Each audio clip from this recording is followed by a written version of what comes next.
তবু এই দেয়ালের শরীরে যত ছেঁড়া রং ধুয়ে যাওয়া মানুষ, পেশাদার প্রতিহিংসা তোমার চেতনার যত উদ্ভাসিত আলো রং আকাশের মতো না কোষা, নীল নীলে ডুবে থাকা তোমার প্রিয় কোনো মুখ, তার চোখের কাছাকাছি এসে কেন পথ ভেঙে দুটো মানচিত্র একে দুটো দেশের মাঝে বিধে আছে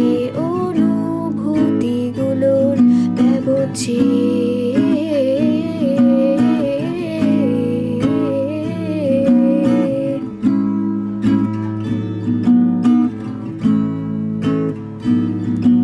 তবু এইখানে আছে অবলীল হাওয়া, জানালা বদ্ধ ঘরে আসে যায় দে